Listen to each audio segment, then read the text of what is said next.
حضرت انس رضی اللہ تعالی عنہ سے روایت ہے کہ رسول اللہ صلی اللہ علیہ وآلہ وسلم مکہ سے ہجرت فرما کر مدینہ منورہ تشریف لائے تو اہل مدینہ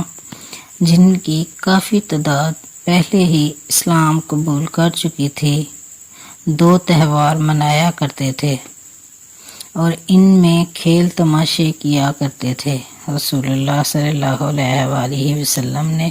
ان سے پوچھا، یہ 2 دن جو تم مناتے ہو ان کی کیا حقیقت اور حیثیت ہے؟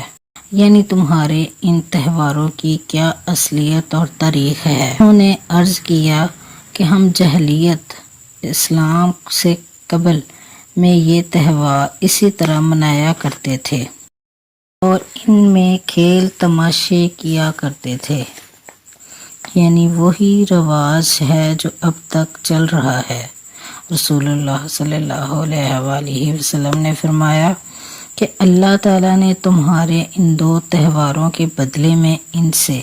بہتر 2 تمہارے لیے مقرر کر دیے ہیں۔ اب وہی تمہارے قومی اور مذہبی تہوار ہیں، عید الاضحیٰ کا دن اور عید الفطر کا دن۔ حضرت جابر بن سمرہ رضی اللہ تعالی عنہ سے روایت ہے کہ میں نے رسول اللہ صلی اللہ علیہ وآلہ وسلم کے ساتھ عیدین کی نماز 1 یا 2 دفعہ نہیں بلکہ بہت دفعہ پڑھی ہے،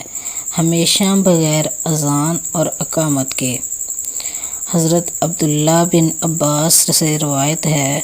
کہ رسول اللہ صلی اللہ علیہ وآلہ وسلم نے عید الفطر کے دن 2 رکعت نماز پڑھی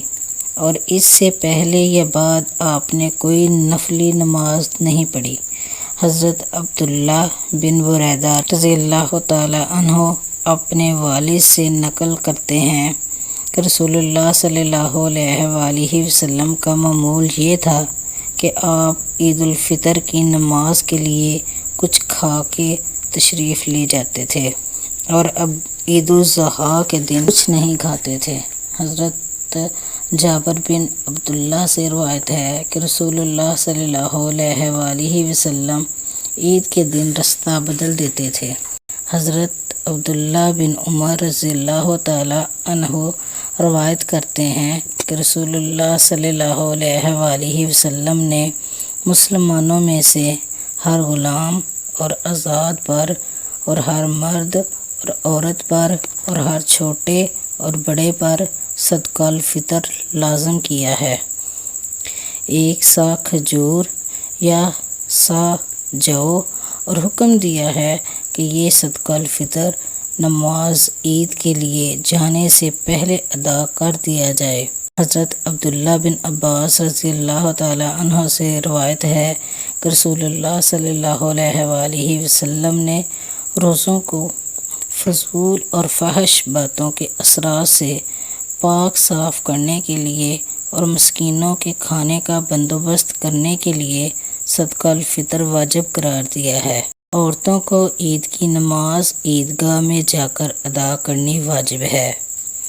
چادر حجاب نہ ہو تو ہمسائے کی چادر میں لپٹ کر بھی آنا ہوگا، اگر حائضہ بھی ہوگی تو بھی شرکت کرے گی، دعا اور خطبہ سنے گی۔